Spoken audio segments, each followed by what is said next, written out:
I am a survivor of genocide. Because I know a lot that didn't make it. So many committed suicide when they came out of that school. And a lot of us turned to alcohol to forget and died from it.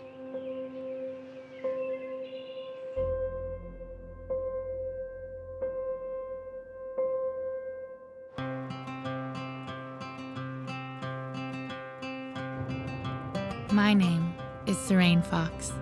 I'm an Indigenous artist and activist. It's almost summertime in the heat of the COVID-19 pandemic, and I'm on my way to my reserve in Batchewana to see my auntie, Mary Bell. I live 800 kilometers away near Toronto, and I imagine she is waiting for me on her old rocker in Gooley Bay. We're losing our elders right now, and our elders are our knowledge keepers. Our women lead our families. My auntie is a residential school survivor and is our oldest surviving matriarch. She's a grandmother to me. She holds the family's history, our stories, our trauma, our truth. She does the work that women have always done. They carry life. My auntie worked in the trenches of the Truth and Reconciliation Commission and documented the stories of residential school survivors for our communities. She carries a lot of truth and a lot of pain. And now that she's an elder, she's only focused on how the story will carry on for us. We are people of our land and people of our stories. We didn't record them. Instead, we made the effort to listen. My job, as the youngest in our family, is to carry on her ways, her stories, and her dreams. All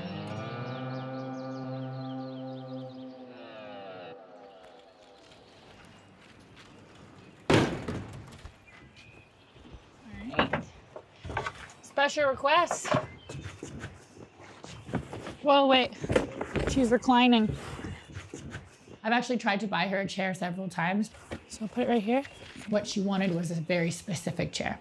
She wanted a lazy boy recliner that had heat and massage. All right, you ready for your surprise? And then you can just leave this here. Oh, hi. All right. More and more. So just watch this guy, and then you should be good. All right. Oh my goodness.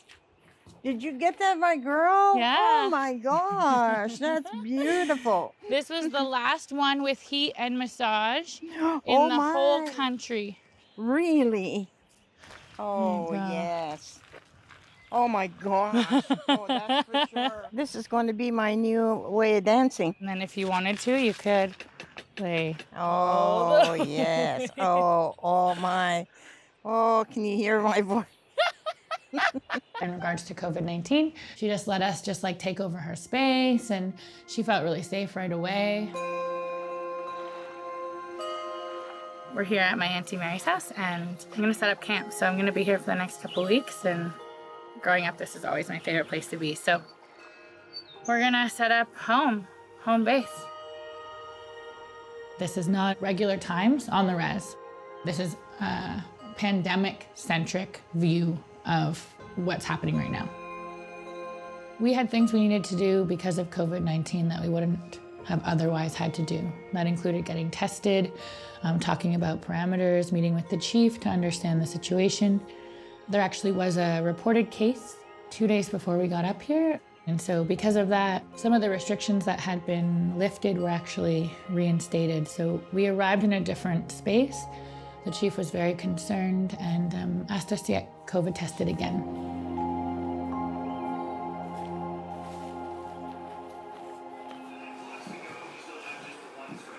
Perfect. Oh, look at this. Now we just need to get you the magic No cup. sleeping. No sleeping. And I experienced the worst racism as a kid when I was in residential school. They had no pity by telling us little kids that there were devils on our reserve. And persuaded us not to return to our reserve when we left school. In my mind, I figured, oh my God, why do they keep saying that? You know, my mom was never like that. My mom never drank. She never swore. She was a good mom. They abolished our culture because that's what they were afraid of. Our spirituality is very, very powerful. And it's a time for us to speak up and get this history straightened out. Well, I could say a lot more, but I don't know how much they allow me to say anything. Who's they? Government. You can say whatever you want. As government usually will make you take this off. I don't work for the government. The CBC is a public broadcaster. They're interested in truth. So you don't have to feel like you have to hide your truth.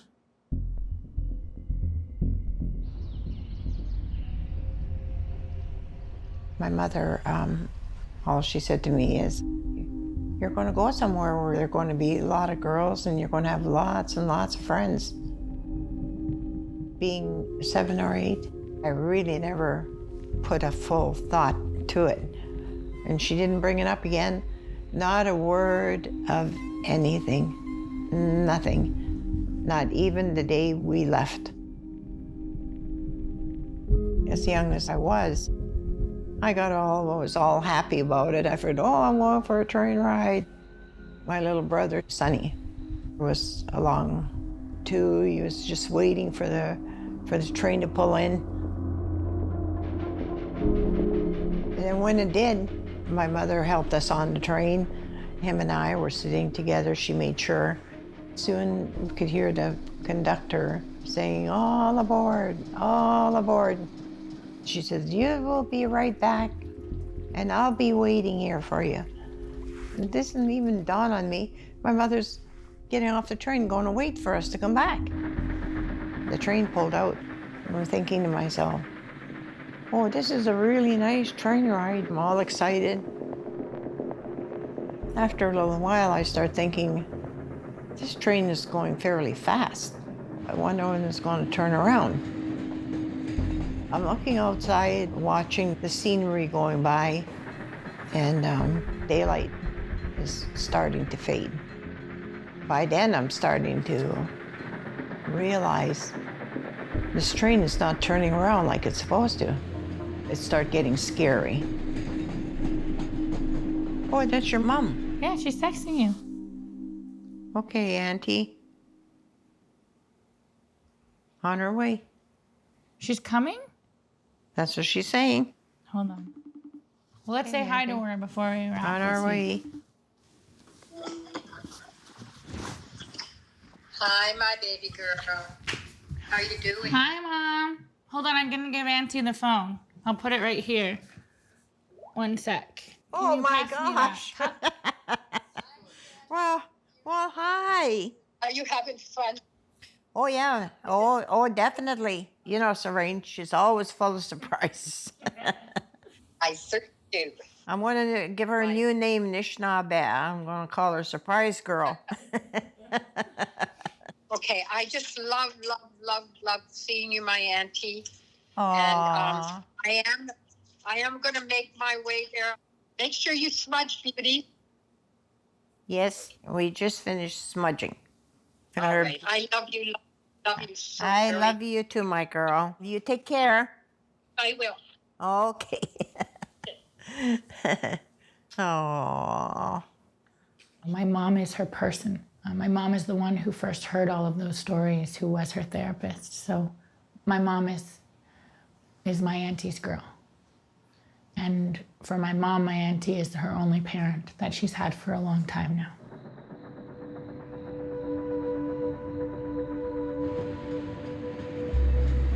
As it started to get dark, my little brother, Sonny, started pulling on my sleeve, crying, I want my mommy. Give me my sissy, I want my mommy. And I'm thinking to myself, oh my gosh, how am I going to comfort this little guy? I'm having a hard time myself trying to figure out, where am I going? And then finally it came to a standstill at this place, Spanish, Ontario. I'm sitting there and looking at this conductor, and I'm trying to tell him, this is not where I get off. And he's looking at the names, and oh yes, this is where you get off. And all pitch black out. I was just trembling. Sonny was just clinging to me. His little hands were just like, they were right in me like that. This man starts giving us orders. Get in there, get in that van. It looked like a really big black van. And we were in that van about maybe a half hour. And as we approached, you could see little tiny lights way far away. And that kind of gave me a little glimmer of hope. Then the doors opened, and I could hear this woman's voice. And then soon there was another one, then another one. And I figured, oh, well, there's women's voices, so, you know, that can't be too bad. Fight took place because they were pulling me out of the van. And I didn't want to leave my little brother there. And I said, he's coming with me. And they said, no, he's not. He's going over to the boys' school. And pried these little hands off of me. By then, I started to cry because I felt I had that responsibility to take care of him. And what am I going to do? Because now I've lost control. They took me up 2 flights of stairs where they had dormitories. They gave you school clothes, night stuff and towel and stuff like that. And they took all the clothes that you wore to go there. And she brought me to this bed, and it's all dark in there. And she said, get in bed and go right to sleep. And I just couldn't sleep. I was worried about Sonny. And I figured to myself, oh my God, what place is this? Is this hell?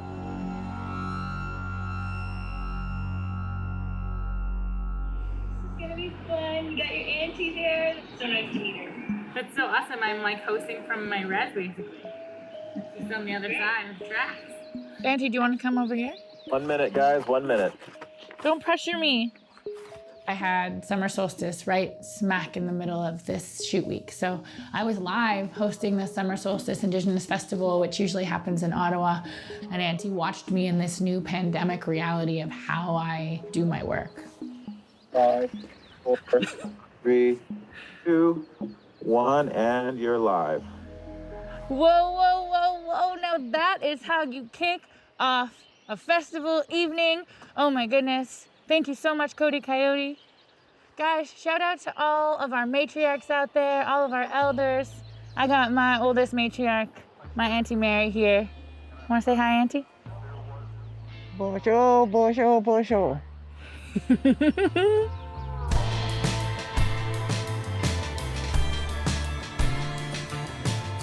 The thing that was happening in the background this whole time is that my mom needed to be here. I was very aware within the first couple of days that I was not going to have the emotional capacity to interview Auntie and then be her safe person. And because my mom was going to interact with Auntie, she was COVID tested.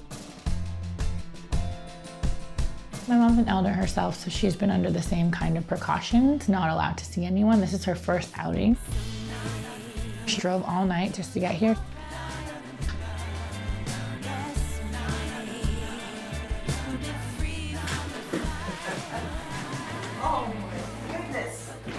Oh my goodness. You made it, my girl.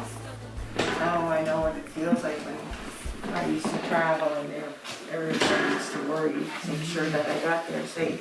Yeah. Wow. Wow. Oh,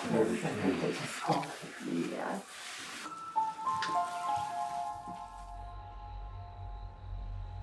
After she walked away, I'm laying there thinking, you know, having all these things going through my mind. Then I can hear somebody crying, but it's all dark, you can't see. I'm turning around like this in the bed. Somebody's crying over there, somebody's crying over here. And then I finally fell asleep. I think it must have been breaking daylight. clang, clang, clang. My blanket just, get up, get on your knees right now. Looking around, everybody's on their knees, so I got on my knees. It was a long prayer. Girls that were around me like that were kind of signaling to me to listen, just to hurry up and get dressed. Otherwise, they're going to either punish you or they'll strap you. Everything was low-key because you could never get caught asking girls questions. So I'll watch the girls and see how they do things, and that was a big help. When it was time to eat, this great big burly teacher would come over, and when that bell rings, you get in line with the girls and you get into the refectory and eat. But it isn't proper food, not even for a pig, so I told her that. And I said, I want my mother. And she said, well, your mother's not coming for you. Your mother abandoned you. The minute she came for me, I took my foot and started kicking her. And soon there were a couple more teachers that came to help her. But that was the time I started rebelling, but it didn't do me any good. They finally said, cut her hair. They put me up on a chair, and she just took these great big shears and she started cutting my hair. And I could never, never, never forgive them. That is such a big, big spiritual part of us, is our hair. And all the girls were standing there watching her. I just kind of subdued and figured, my mother's never going to find me now. She's never going to find me because I look just like the rest of them. And really, that's what residential school was, to destroy you, cause you to be nobody, and to have no identity. And especially when she did that, I became like, you're my enemy from now on. And did she strap you? Did she physically abuse you? Oh yeah, different times that I was there. And I would figure I would take my stance, and she wanted me to cry, and I wouldn't cry. You're pitted. Oh, yeah. But the hull is really thick up here. The chief said he was going out to work on the boat. For water drainage, right? And so we're like, okay, great. Yeah. Plus, being outside right now is actually a lot safer than being inside someone else's space. So any opportunity to be outside with my crew with lots of dynamic space was important. That's the cooling system for the engine. People like Mary have been able to share different thoughts on different things that really are integral to our survival as a people. She is well respected. She's been through a lot with her residential school experience when they removed our people and tried to take the Indian out of the child, and she hung on. And I've stood with her many times in those places where it wasn't easy to defend who we are. So I really cherish the things that the elders tell me. Like this place here that we're at today, this is a really sacred place where the sturgeons gather. It's a place where the sturgeons live. And sturgeons, they're as old as we are. And we as Anishinaabe, we have the job of looking after the earth. And all of our relatives, as I look around here, the water, the fish, the trees, the plants, the birds, all of those animals on land. The sturgeon, Neme, has even more of a responsibility to look after the land under the water. So they do the same thing as us, but they do it under the water.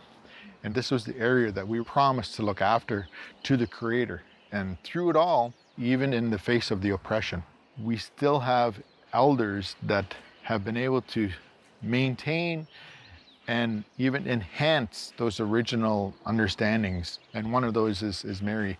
Mary has always went that extra mile to defend our inheritance. And our inheritance is all of this. The first Sunday of every month for 2 hours, they would select a table for me and my brother. Sonny didn't come at first for the longest time, but Jimmy did. My brother Jimmy was older than I was, and Jim was there 2 years prior to when we entered school. And he had already been so abused that We submitted to their ways. So he didn't have a lot of conversation with me. And then finally he just stopped coming. We had to go to communion every week at the boys' church. And he was altar boy. And I can smell liquor or wine or something. And he was almost shaking like that, giving. I didn't think too much of it then, about the liquor or anything. But then I started hearing it from the girls that the priest was getting the boys drunk on wine. I didn't know he was being abused that way. And some of the girls too, because they used to get the older girls at times to go and clean up over at the church in the boys' school. And the priest used to do the same thing to the girls. And then when the girls got pregnant and kicked out of school, everything fell silent. Everything fell silent because this girl's missing. She was impregnated by the priest? Oh, yes. Yes. And there were babies found in those walls. Why were there babies in the walls? Well, it would have been scandalous for the school had anyone found out about it. So we just got back from meeting the chief and interviewing him. And we got back here to her house and Auntie has gone. Her van is gone. She's not here. And we're supposed to be doing interviews with her. And this is absolutely typical Auntie style. She does whatever she wants, whenever she wants. Maybe she left a note.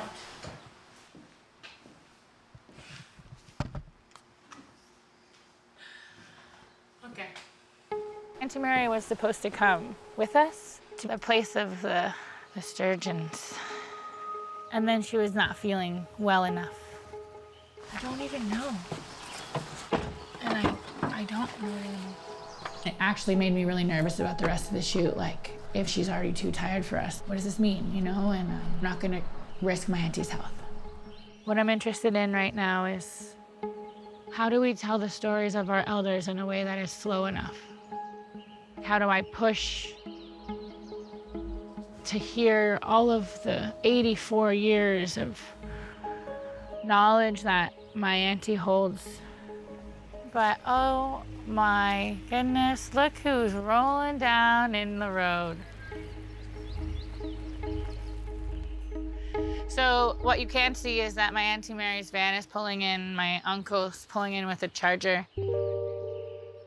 What? Hi, River. Come give me a hug.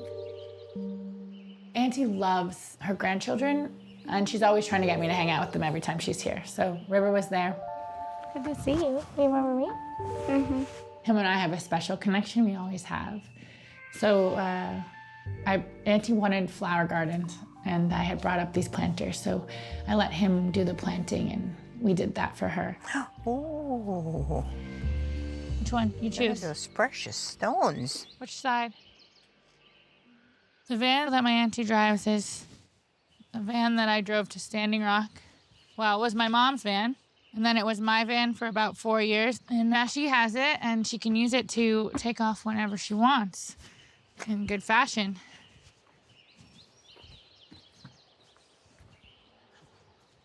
I think when somebody takes you away, takes you from your home, tells you you can't be who you are, can't speak your language, have your hair, see your parents. I think that when that happens to you, you don't let anyone tell you what to do ever again. But that's how my family reacted.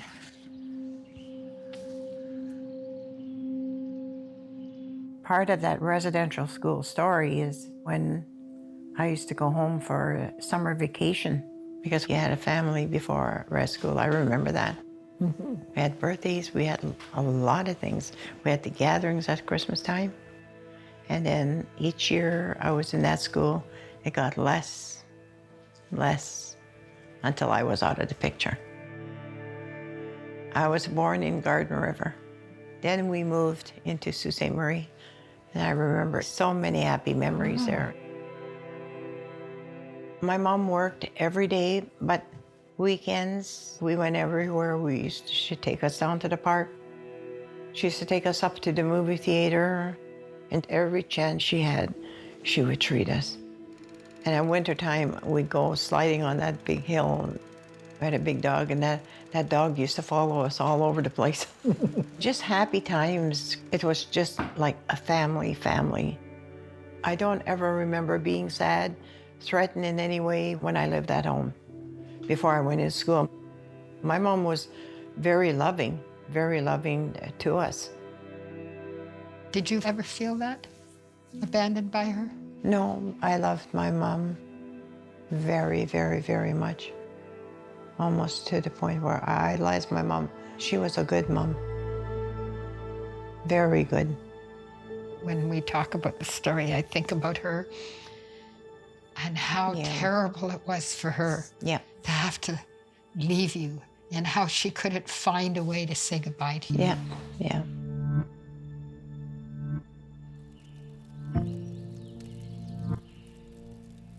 In our way, we sit with our elders while they live.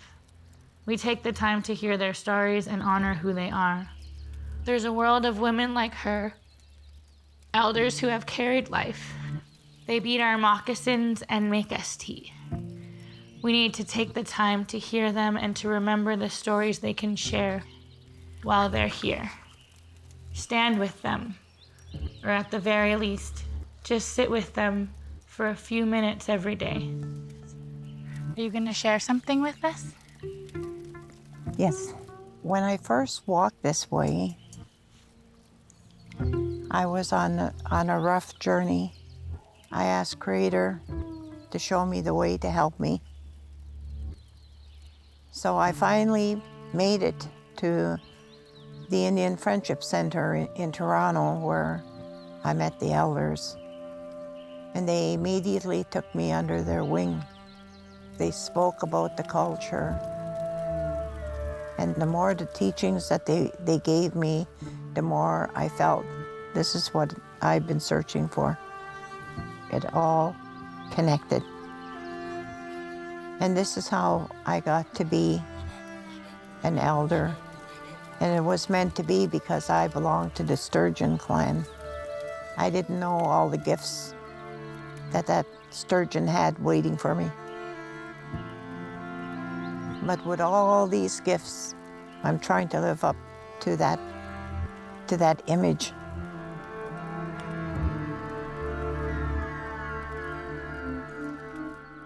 I think maybe it was around Thanksgiving. We were all playing out in the backyard, and I seen a group of girls. One of the girls that kind of signaled over to me. I could tell that there was something going on. One of them finally said to me, "Hey, Mary, would you be interested in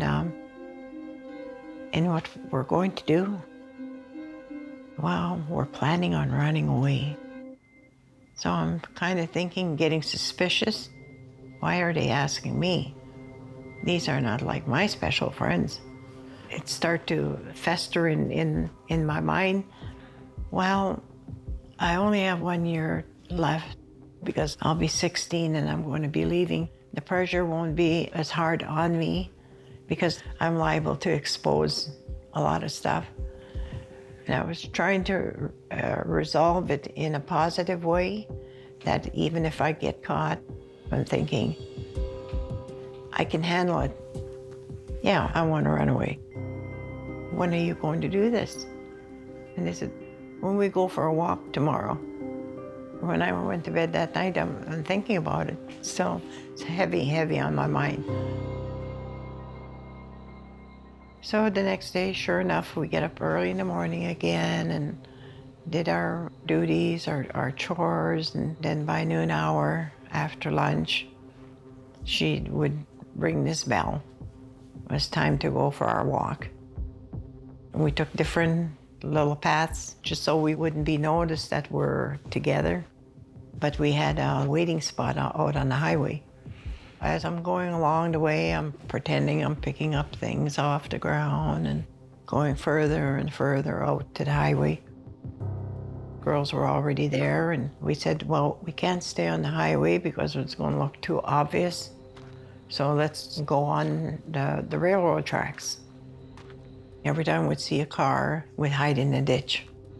We thought we had walked a long way from Spanish. And when we got to Massey, OPP cars came. There were about 3 of them. And we're just standing there like sitting ducks. They knew right away we were the runaways.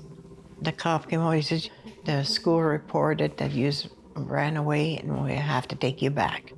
And the girls just started to cry. They were afraid of the consequences. Well, I was too. And I said, please don't take me back there. And he said, because you're underage, I have to take you back. By the time we got back to the school, it was dark. About 5, 6 teachers came out, and they were all happy and greeting the police and smiling. Oh, and they're all safe. That officer kept on looking at me, and I think just my facial expressions just let this cop know that this was phony. And then the cops left, and once that door closed behind it, it was like hell on earth. Here's your beloved Uncle Sonny. Oh, look, Jimmy Bell. Yes. Oh, let me see. Look at how cute he was. That's your dad. And that's when he first attended school, I think, in Wow. 1944. Yes. That is so interesting to see, you know. I know. I was just all choked up when I first seen those pictures. When did you first see these guys? Recently? No, when the program came in for the Healing Foundation, and they started sending away for the pictures and getting as much information from the students, and yeah. This article is the You did something. I don't know what it was for. And the Globe and Mail, and this article is what inspired this documentary. oh, Yeah. oh, really? Mm-hmm.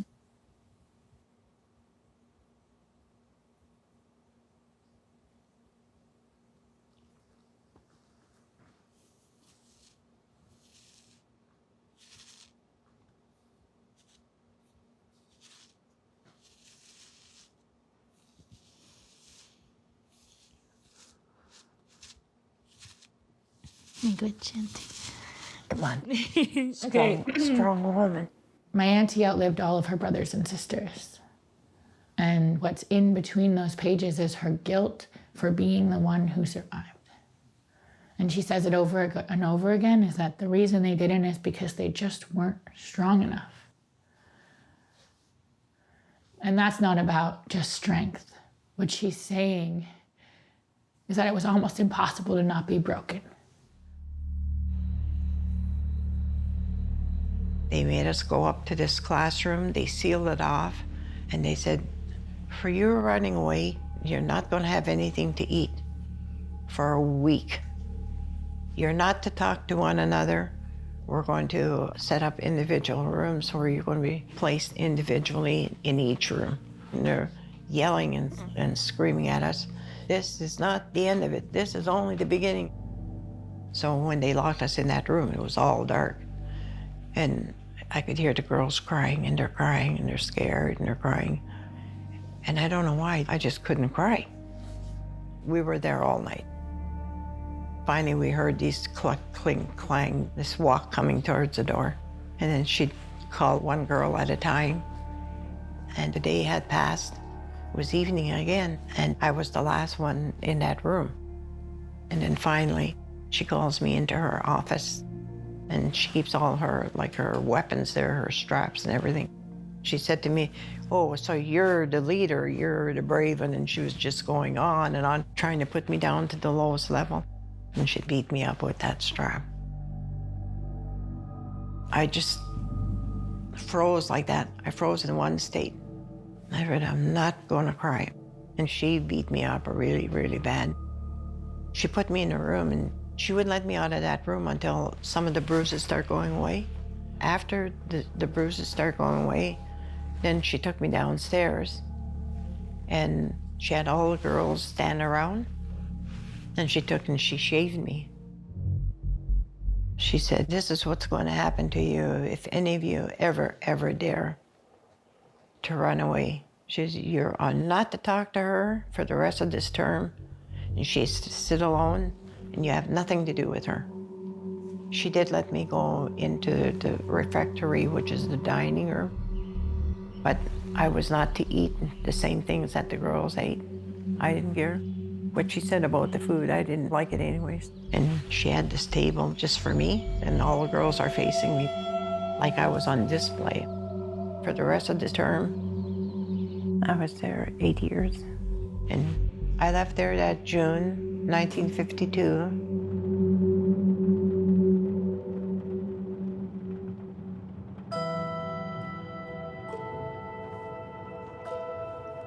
After I left residential school, I went home, and it was like we were all strangers. It wasn't home anymore.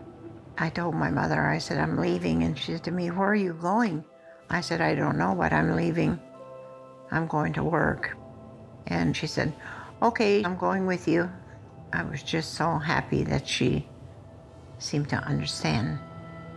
And we went to the States. We went down to Michigan. There was an ad in the paper for a babysitter. So I figured, well, I can do that in the meantime. Soon after that, however, I started meeting girls my age, and they were not natives. They were all white girls, but yet they took me into their company. So it was an amazing start. I didn't realize it at the time, but they were giving me a gift that I was worth something. They lifted me and made me a human being. They taught me about love and friendship, trust. And the biggest gift they gave me was when they taught me how to drive. When I was behind the wheel, they gave me freedom. As a teenager, I had never experienced that in life, and I was having so much fun. My chief invited us to one of our most sacred places. It's actually the place his grandfather grew up. So we went on a 2-hour trip up to a provincial park that we've actually reclaimed as our people. And my auntie, she was like completely at peace.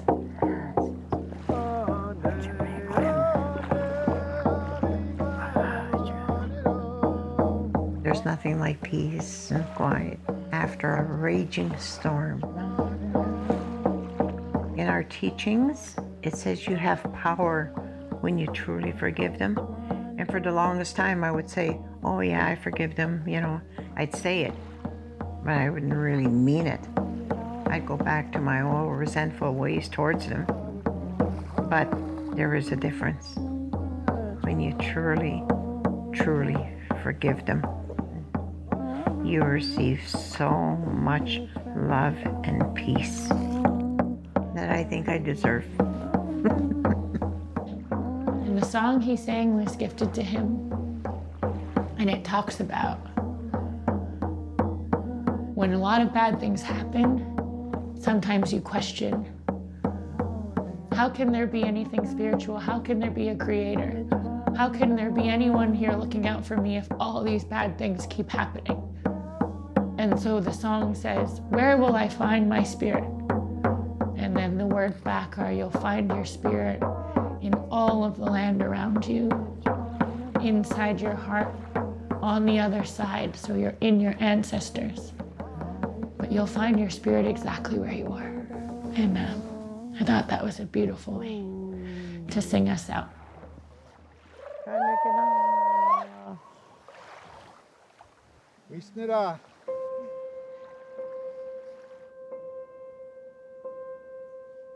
Are you understanding that? I think you do, because I see a little glisten there in your eye. Mm-hmm. She knew that I wasn't ready to let her leave. But she looked me in the eyes and she acknowledged my fear, my deepest fear, which is about losing people. I keep telling people when they get very, very emotional about it, that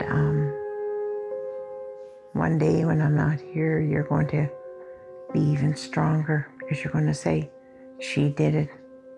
She did it. I'm going to be just like her.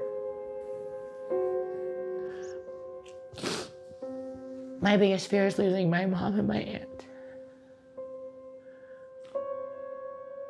Those are like the women I grew up idolizing, the women I wanted my whole life to be like them, travel like them, be free like them, stand up for our people like them,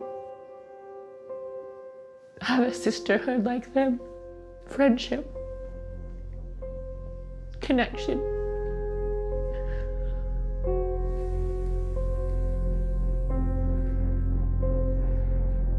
Don't cry, my girl.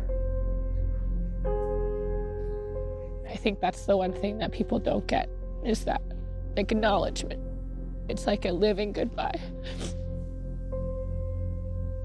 So I don't want to just document, I want to remember. I want to remember her while she's still here. I want her to see her own story. I hope she gets to see this doc. I want her to see it, and I want her to let it go. And I want her to be free. I just love you. I know. And one good thing about our culture, we don't die.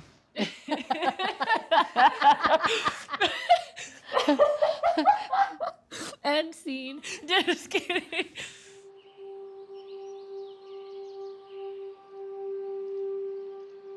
In my work lately, I've been on a deep dive exploring cultural reclamation. We've survived because we listened to our women and our elders. I want my auntie to see our communities flourish before she goes.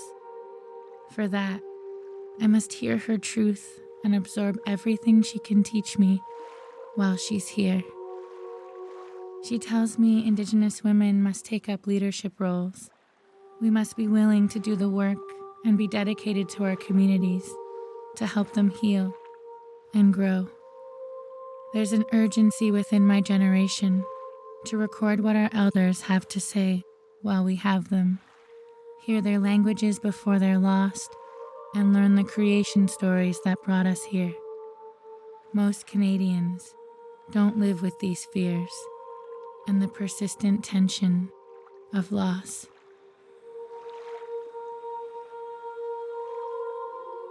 Inendi, she is absent.